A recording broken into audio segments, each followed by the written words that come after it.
people want to follow your energy. They want to follow your energy. They want to know that you are all in about this and you're going to make it go right and you're looking out in the best interest of not only the patients but also the staff, and you're going to support them and get their back when things get tough.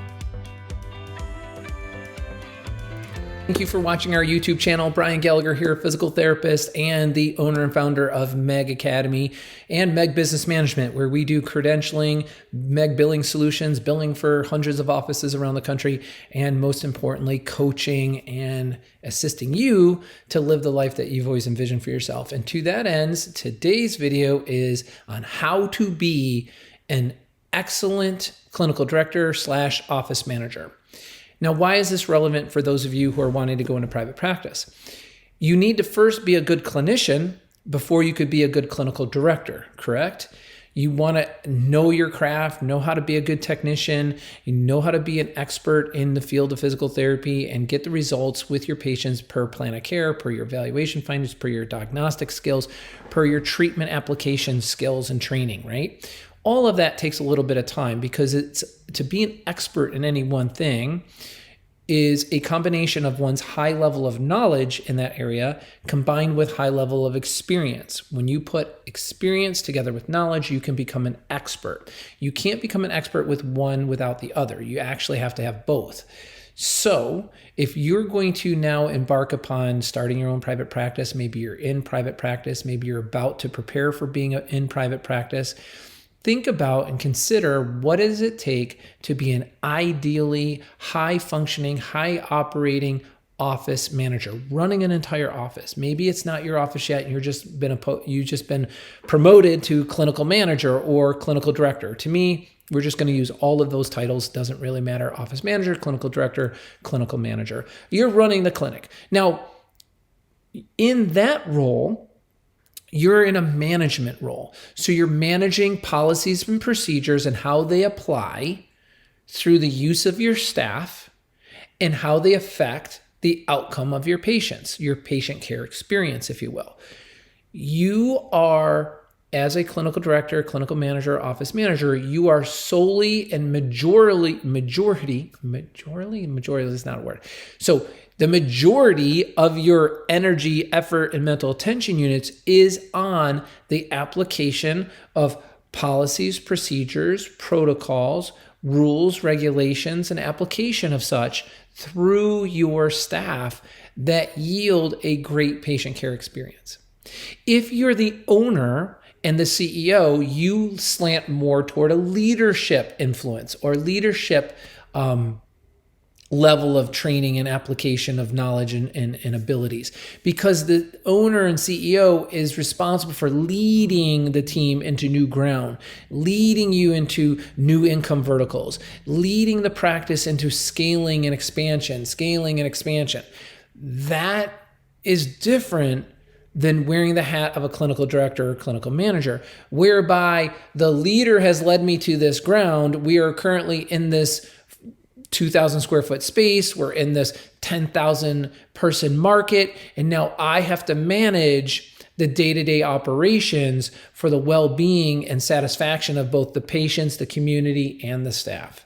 So a good manager connects with people personally and can integrate their personal needs and wants with the needs, wants, and demands of the policies, procedures, standard operating procedures, compliance rules, and regulations. They bring those two together. They weave them together in such that people feel good to be a part of that. They feel comfortable and confident that somebody's taking care of things. Somebody's looking around the edges, making sure the table's clean and the rooms are vacuumed and we have a good, safe, clean space to work in. I'm just talking metaphorically here. I feel some people who go into private practice slant hard on the leadership, entrepreneur, the next new thing, how to bring it to fruition. They have vision, and others slant hard to the other side where, hey, I'm all about people and I can gain agreement and I can get a really good system of management in so I can manage people's performance based on products, and I know what statistics to look at, and I like reading reports and I like analyzing them, and I like coming up with new weekly battle plans or monthly management action plans or extending out 2-month marketing campaigns and then holding everybody in the yellow lines, going down the highway. Everything is good in the car. No one's throwing food. No one's talking over anybody. We are all mutually respectful and operating and collaborating in a way that's in the best interest for everyone in the car, in this case, everyone in the clinic, including the patients coming and going and the staff working there. That is what it takes to be a successful private practice owner, is to master this management side and or hire people to manage that for you, master them, the ability to enhance them both personally and professionally so that they can manage that side. See, a good owner or good CEO is usually a good combination of the two. They're a very good people person. They're very good at seeing the need for organization, the need for application of standard operating procedures, the need to put in structure. They're very good at that, and they're very good at gaining people's agreement to want to participate in it, right? But they're also really good at seeing the needs and wants and filling them, knowing how to write a Gantt chart and do a pro forma to estimate what the cost and extension is in terms of time and money to get there, setting deadlines and achieving them, setting long-term goals and short-term goals, business strategic planning and achieving it. You know, leadership and management brought together is what makes a good CEO. And we're talking right now in this training video, in this moment, about the component of management. You have to be a very good office manager, clinical director, clinical manager before you can be a very good CEO. You may have some of the greatest ideas in your head, but if you can't bring everybody around to wanting to row in your lifeboat and row as hard as you in the same direction as you, you're going to fail. You're going to fail. 85% of all new businesses, not just physical therapy, just businesses worldwide, fail in the first 2 years. 85% of them fail in the next 5 years. You don't want to be on that side of the statistic. And the way you're not is by educating yourself on the components of leadership and management for full practice management culture, full practice management system. You need 5 divisions. You need statistics, products. You need compliance, rules and regulations, along with standard operating procedures to be successful. So learn how to wear your manager hat, learn how to wear your entrepreneur hat, and keep them in balance. You've already won at the clinical hat. I'm not talking to you about being a better clinician. Chances are you're already a great clinician. You're going into it strong with that. You can talk with anybody on that level. But now, can you bring about agreement with others? Can you avoid people from coming to you with justifications why they didn't do what they were supposed to do? Do you know how to hold in discipline? Do you know how to do it without being an ogre or a dictator or being rude, nasty, and out manners? Management is the ability to confront another and say what needs to be said without sugarcoating it and watering it down, while remaining comfortable in your own skin when saying it, and doing it in manners, in a manners condition. When you've mastered that, you've mastered management. Because executing on these policies and procedures, rules and regulations are kind of not debatable. Like, you can't have people coming into work 15 minutes late while their patient's waiting for them. I mean, that's not an argument you should even have to entertain. That's a conversation that should be easily accepted. If you're getting pushback on that, why? Like, what's going on? If you're not hiring the right people or retaining people long-term, then maybe we need to look at the company culture that you're creating and the lack of components of management. Maybe you're the greatest entrepreneur, you have some of the brightest ideas and wonderful thoughts, but you're not really great with people. Maybe you're too smart, right? And you see these people that are too in their head and they're just not good at articulating their thoughts and purposes, missions, their passions. People want to follow your energy. They want to follow your energy. They want to know that you are all in about this and you're going to make it go right. And you're looking out in the best interest of not only the patients, but also the staff. And you're going to support them and get their back when things get tough. You're going to do what's right. You're going to stand by your guns and do what's in the best interest, do the greater good for the greatest number of people involved. That's management. That's management 101 right there. Think with that.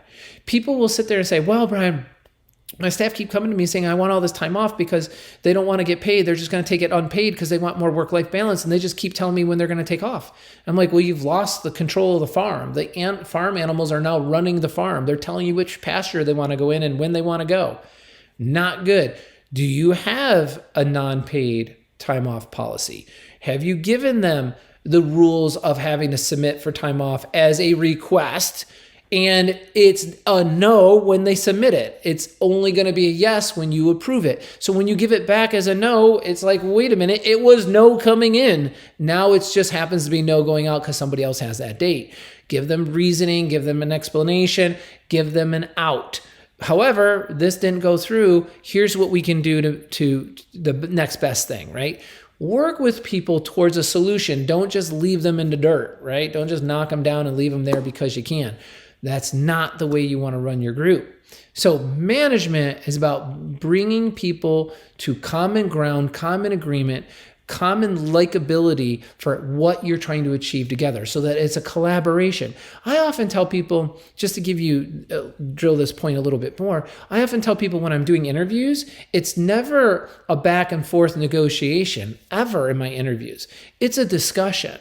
You want to be a part of my team, otherwise you wouldn't be here. I want you to be a part of my team. Otherwise, I wouldn't be here either. Because we're interviewing, let's talk about the common ground, the needs and wants of both the organization and yourself professionally, and let's see where we can make ends meet and build a bridge to success for your career path here and our practice to flourish and prosper. It's a discussion. When you can have an interview like that and there's no anxiety there and there's no worry. I mean, look, if you have to give somebody $5,000 more a year, it's $98 a week. Are you literally going to lose somebody over $98 a week? I have so many successful actions on how to go about finding new therapists, bringing them in, doing the 5-phase hiring program and closing them for working for you because I know what people are looking for. I know there's 3 types of therapists, the new grad, the advancing therapist, and the veteran therapist. They all want different things. That's management. That is management. That is what we're talking about here in this video. In our next video, in our next clip of this series, I'm going to pick up you as the entrepreneur, you as the CEO, and we're going to talk about that. That has more to do with leadership and ingenuity and creativity and guidance and vision and trust and confidence and loyalty. All of that stuff goes into that component.